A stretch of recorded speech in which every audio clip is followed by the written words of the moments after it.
Hello students, I am Mohan. Welcome to Ranmalee Teachers History class. Today I am going to start the lesson 1.2. After doing the second lesson, I am going to start the revision because your term test is getting near. Now I already have started grade 6 to grade 11 lessons. So if you would like to join to my classes, you can subscribe my channel and press the bell icon. Then you will get every new video I upload. Invasion of the Canadian Kingdom by the Dutch.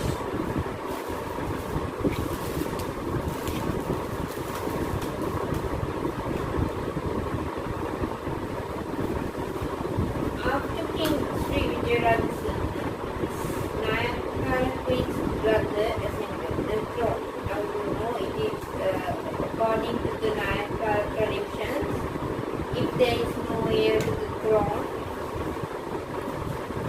Queen's brother become the king. So, this Queen's brother known as GEADE Sri Vijayaraj. So, he implemented various missions according to the Buddhism. So, he took advices from the Vallivita Saranantara Thero and implemented to established a higher ordination in our country. So he seek assistance from the Dutch to obtain bhikkhus from Siam. A group of bhikkhus headed by Venerable Upali was brought here for the higher ordination or the Upasampada to establish the Sasana in 1753. So it is a beginning of the Siam sector in Sri Lanka happened in 1753.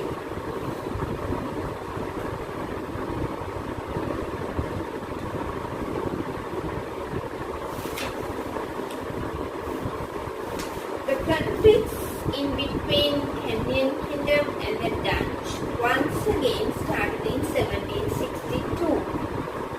The king wanted to seek support from another nation to drive away the Dutch from Sri Lanka. In 1762, an English emissary known as George Pipers came to Kandy. The visit caused the fear of the Dutch and they invaded the Canadian kingdom, sending 6 brigades along 6 different routes under the guidance of Governor Baron Wanning. The Canadians did not allow a single brigade to come inside the Canadian kingdom. The Canadians launched attacks on the Dutch using their familiar fighting strategies, and Dutch having lost all their hopes with the defeat they suffered. The Dutch once again invaded the Canadian kingdom in 1765. In this invasion, both parties suffered heavy losses. When the Dutch entered the city of Kandy in February 1765, the king ran away to Hamranketa for safety. The king did not agree the conditions proposed by the Dutch, who captured the city of Kandy at that time. The Dutch became fed up with the diseases that spread in that rainy season and also with the attacks launched by the Canadians. And finally, they have returned to the low country, to the coastal areas. As these conflicts continue, the king was now looking forward to establish peace in the country. Nayakara king was disappointed among the aristocracy. Aristocracy means the Nilames or the ministers who ruled the Canadian kingdom at that time and the Buddhist monks. The kings having come to know of this situation sent emissaries to the Dutch to negotiate peace. Taking advantage of this situation, Dutch Governor William IV put forward number of conditions that are more advantageous to the Dutch. The king had agreed to these conditions, and a treaty that consisted 25 views was signed in 1766. Some of the views of this treaty are follows. The clause of the 1766 treaty: Jaffna, Mena, Kalpitiya, Wall, Colombo, Wall, Corale, Trincomalee, the surrounding areas belong to the Dutch. A distance of single gower into the land from the coast belong to the Dutch. So they want to spread their power in the coastal area, and they want to make it wide. So after the treaty has been signed, the king realized that the evil effect that caused by the Dutch. You can see the Dutch soldiers there. The effect that caused, the king requested the Dutch to return to the coastal areas, but Dutch did not agree. Dutch established their power in the coastal areas and also took measures to develop agriculture and the cinnamon cultivation of those areas. After the signing the treaty in 1766, the conspiracies that existed between the Kenyan king and the Dutch began aggravate. Aggravate means very, it is like a war. The Dutch violated some of the conditions in the agreement and banned the supply of salt to the areas that under the Kenyan king. This caused great difficulties to the people in Kenyan kingdom. King Kirtisi Rajasinghe, after the King Kirtisi Rajasinghe, his brother ascended the throne as King Rajadi Rajasinghe in 1782. The Dutch rule came to an end with the arrival of English, who reached in 1796 and defeated the Dutch, capturing the areas that were under the rule of Dutch. So that is the end of the Dutch rule in 1766. So because this Rajadi Rajasinghe allowed English to come inside the island, and they have captured the areas of the Dutch.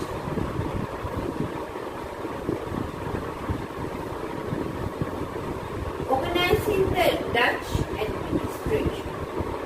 Dutch was organized as a trade company. Now you know, first of all, the reason they came to the east was trade, because Portuguese did not allow any European nation to come to the east. Somehow Dutch reached the east. The board of directors of EOC in Poland was the highest authority to make decisions regarding the areas under the rule in Dutch rule in Asia. 1609, VOC company appointed the separate governor for Batavia in order to rule the areas under the Dutch control in Asia. An advisory council was appointed to assist the governing Batavia. Advisory council means to give advices to the governor. A Dutch power had been established in the coastal areas of Sri Lanka. A separate governor was appointed by the trade company to look into the administrative affairs of this country. A special council consisting Dutch officers in Sri Lanka was also appointed to assist the governor. The Dutch governor in Sri Lanka and the assisting council were under the authorities in Batavia. The governor, according to his capabilities and personality, could seek advice directly from the board of directors in Poland. The difficulties there existed maintaining communication, the governor in this country had the opportunity to making independent decisions, particularly regarding the urgent methods. So sometimes they are unable to make communication with the governor in Batavia. So this Sri Lankan governor became independent because of that. The Dutch governor and his advisory council in this country had power to rule the areas under the Dutch control. Accordingly, they could handle the administrative matters in the relevant areas, collect taxes, appointing officers, grant lands. The governor acted on decisions of the advisory councils. The Dutch in this country were divided into three main parts which were called commands. So somehow the coastal area was ruled by Dutch. So they have divided this coastal area into three commanderies and appointed officers to control that. Colombo Commandery, Gold Commandery, Jaffna Commandery are these three parts. Colombo Commandery. This was administered by the governor. Coastal area including Colombo, Kalutara, Nigambu and the islands areas such as Hangwell, Anpuruwatta and Malvana those are the areas under this Colombo Commandery. Gold Commandery. So this Gold Commandery, this Dutch governor has appointed a commander to control this area. The coastal areas from Bentara River up to the Batikko and in island areas belonging to those parts came under the Gold Command. Jaffna Commandery also ruled by a commander. So the areas of the coastal belt from the Puttalam north to Jaffna area in Jaffna and the areas up to the Batikko were under the Jaffna Commandery. The two commanders in Gold and Jaffna Commanderies should act under the governor in Colombo. They had the opportunity to act independently when practically fulfilling their tasks.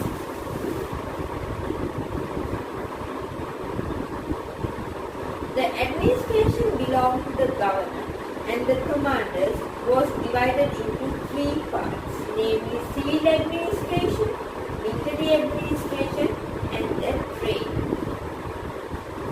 For the civil administration, there was Disavani under each commandery. A Disavani was divided into corrales and the corrales were divided into patnas. So nowadays like these provinces, districts, like that, the smallest unit of Grama Seva Nidadari, like that, at that time also, these Disavani, corrales, patus, like that, they have divided those areas. There were Mudliers and the Viganes in charge of various services offered by Disavani. The responsibility handling all the matters in Disavani was vested to the Disave. Organizing the Dutch armies was done under the captains of armies. For the trade division, there were three upper human, senior trader, and under him was human person in charge of land revenue.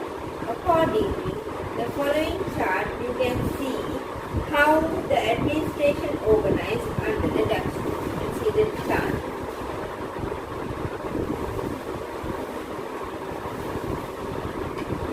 Administrative structures similar to the one that was in effect in Colombo Commandery under the Dutch government were in effect other commanderies too. under the commanders. When organizing the civil administration under the Dutch, the disarray was vested with the significant powers. There was disarrays for the three commanderies. Dutchmen were appointed as disarray, while native people were appointed to the lower positions, like Muglias, Corrales, Udali, then the village headman. So you can see the board of directors of VOC company. So after that, the advisory council in Batavia. After that, the governor advisory council in Sri Lanka. So this under the governor, the whole commandery and the Jaffna commandery. After that, the civil administration, military affairs and trade division. After that, disarrays. So disarrays divided into two, nucleus and correlates. And after nucleus, vidanes. So in the correlates, udali, correlate. After that, village headman.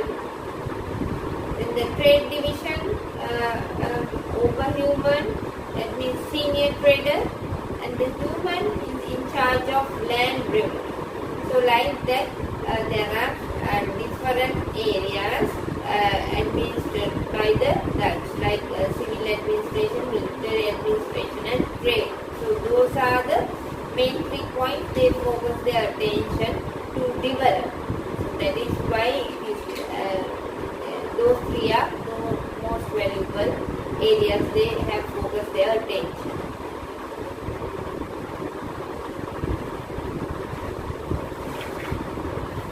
Judicial affairs. What is judicial affairs? The court system. So somehow in Kenyan kingdom, king was the highest king took the highest position.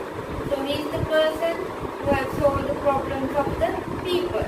So now the Dutch doesn't use those things. So they have used Roman Dutch law because now the king is in Poland. So the officers or the governor was appointed to look after the coastal areas in Sri Lanka, and they were handled by the governor in Batavia. So they have to they have to give justice to the people. So they have used the court system for that. So the judicial affairs was established by the Dutch in Sri Lanka. This Roman Dutch law implemented by us nowadays also. The Roman Dutch law is currently in effect in Sri Lanka, was inherited from the Dutch. The Dutch revised the Roman Dutch law to suit the local laws and customs existent in Sri Lanka, and then implemented it in this country. The Dutch made use of judicial institutes that existed in country and also introduced new judicial system. The new judicial system is as follows. So there are different types of courts. One by one we will see. Raad van Justice. So it is the Dutch name. So it is known as High Court. This was the highest court in the Dutch judicial system. The head of the court was called Hoofdadministrator. The function of this court was to hear the criminal cases like murder cases. These high courts had been established in all 3 commanderies. What are the 3 commanderies? Jaffna Commandery, Gold Commandery and Colombo Commandery. So the high courts are in all 3 commanderies. Civil Raad or the civil court. Civil Raad or the civil court has been established in Colombo Gold Jaffna commanderies. Civil cases relating to the damage below 120 risk dollars, and cases relating marriage were heard as these codes. So risk dollars means the silver coins. So if there is any damage caused by a person, so if they are taking 120 risk dollars, and the cases relating to the marriage were here in these civil grant or the civil courts. Land grant or the land courts had been established in the center of Colombo Gold, Jaffna, Trincomalee, Batiklo and Madara. Pisawe was the chairperson of these courts. So you know these Pisaves are the, appointed by the Dutch. So the Dutch people are the Pisaves. Some consider this court system to be a simple, less expensive and easy to use system for the local people. So this land, the cases belong to the lands were heard in this land grant to the land courts. The other one, physical courts, Pisave courts and the headman courts. So the smaller city courts, headman courts.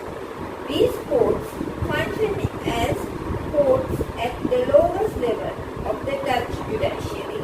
The local officers such as village headmen, Vidane, Udani and Korade, who were officers to the lower levels administrative structure, had little judicial power relevant to their positions. The traditional rules and laws that existed among the people in Jaffna area were formulated as law and when then implemented. So these village headmen, Vidanes, Udanis, Korales, they used to solve the minor problems in the villages. Economic activities of the Dutch.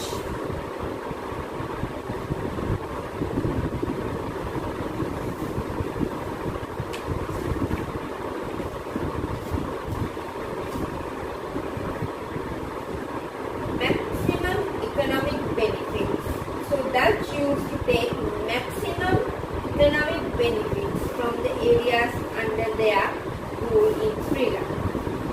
They knew that quality of cinnamon that was produced in Sri Lanka was very much higher than the other Asian countries.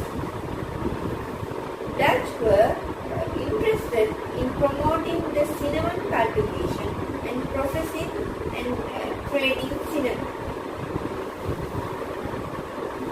Early period, the Dutch got cinnamon that naturally grew in the wood peeled by the local people in the area, but later they cultivated cinnamon in areas such as Colombo, Kalukara, Alugama, Matara, Mahabadda department, which existed from the time of Portuguese to handle affairs relating to collect and trading cinnamon, was brought under separate capital by the Dutch. It was made function more effectively. The traditional labor roaster method was used to peel cinnamon. The Dutch made register of the names of the cinnamon peelers and took steps to get the maximum service from them. An adult peeler had to peel particular amount of cinnamon company free of charge. In this way, Dutch earned lot of profits from the trading cinnamon. So you can see the cinnamon peelers, how they have peeled the cinnamon, how they cultivated the cinnamon.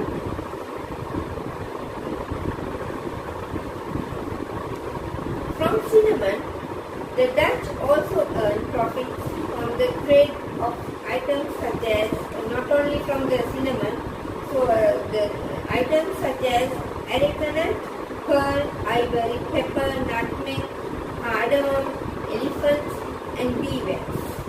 In addition to that, the taxes they charged from the lands were also important to them.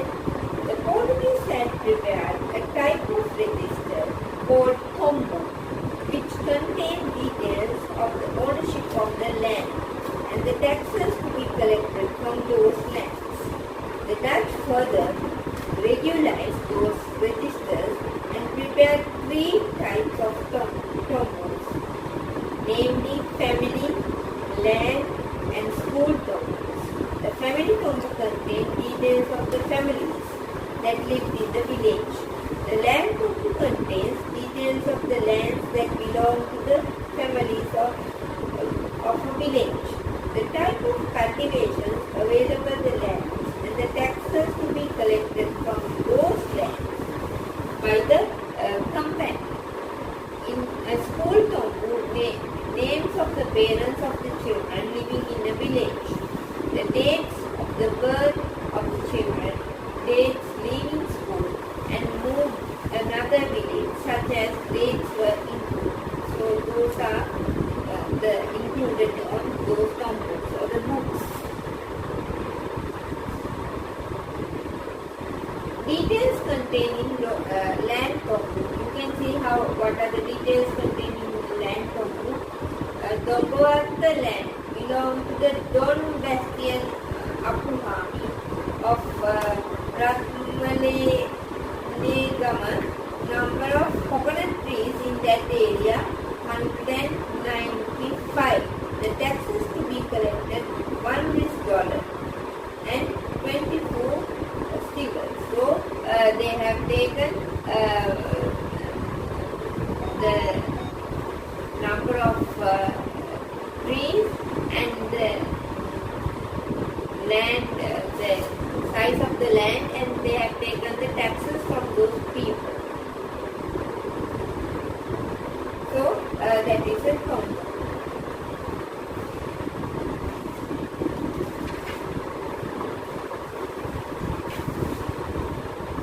Dutch took steps to reduce the amount of money of the company had to spend on importing rice and textiles from the other countries, and also generate some additional income by the way of manufacturing in this country the things required for the local consumption or for trade. The steps they took in that regard are given below. Making arrangements to bring Muturajavela under cultivation. So they think that if they are cultivating the food inside the country, the traveling and those expenses they can reduce. So that is why they make arrangements to do the cultivation inside our country. Making effort to increase the production of rice by renovating tanks such as Yoda Vapor and Kankale Vapor. Developing cultivation such as sugarcane, pepper, cardamom, coffee, mulberry, and indigo.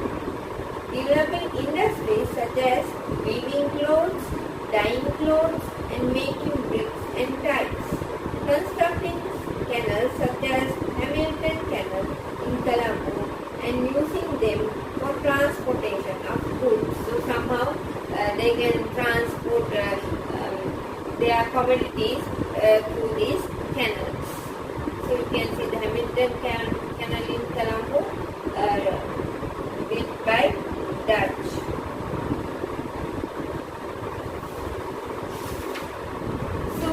Social and the cultural activities of the Dutch. Dutch were Protestantes, so they were Christians. So somehow after the Renaissance in Europe, there are different types of sectors like Catholic, Protestants, like that. So somehow the Dutch were Protestantes.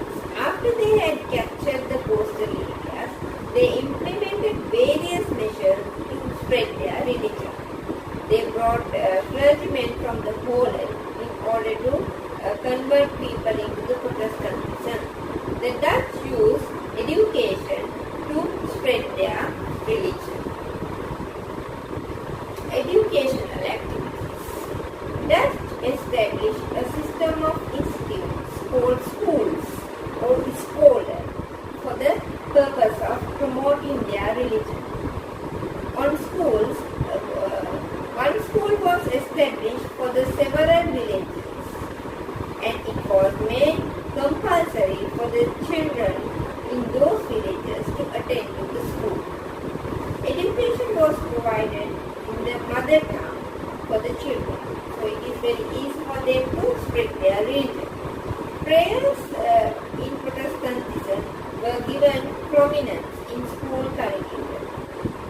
Subjects such as native language, music, and scriptures were taught for the formal examinations.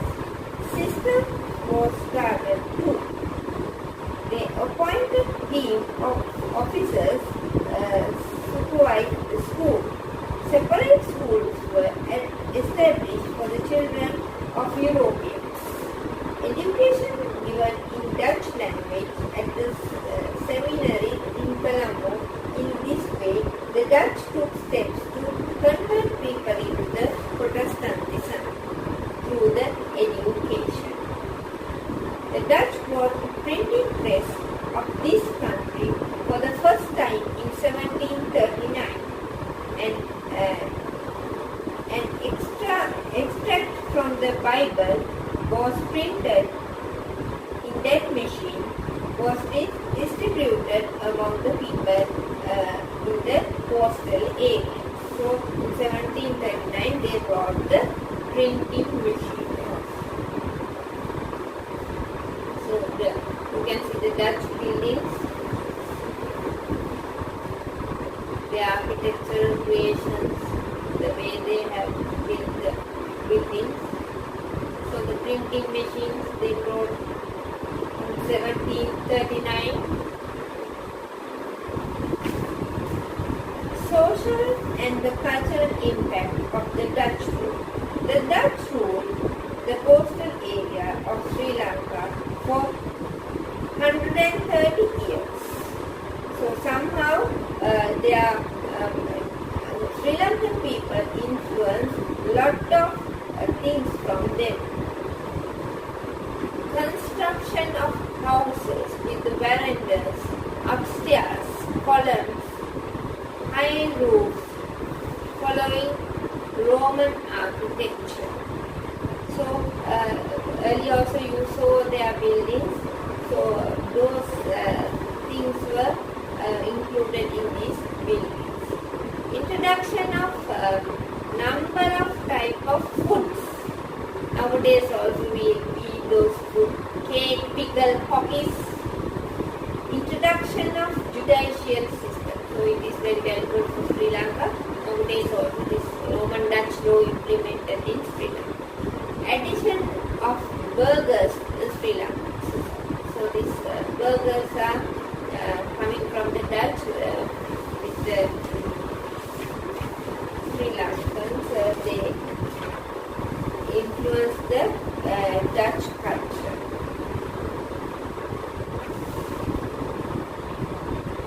So you can see the Dutch buildings, arches and the very high roofs. So you can see the coin of the Dutch and the plates, very nice designs they use. And the burgers, the way they dress, the way they speak, the way they eat. Right. So a lot of words that mix to the Sinhala by the Dutch, Sinhala and the Tamil language. Soldere, upstairs. Karapu, stairs. Balkaya, beam. Janele, windows. Nowadays we are using those words that is came from the Dutch. Harbore, room. Istopo, veranda. Istupu, the screwdriver. Almaria, almira. So the judicial and the courts, notaris, notary, tolker, interpreter, other words. When they auction, schools, kuitansi, receipt, kantoru, office, oppudi, udale, legacy. So those words that added to Sinhala and the Tamil language by the Dutch. I hope you enjoyed my lesson. We will meet from the second lesson. I want you to write comments and those comments are very valuable for me to do my lessons. Thank you.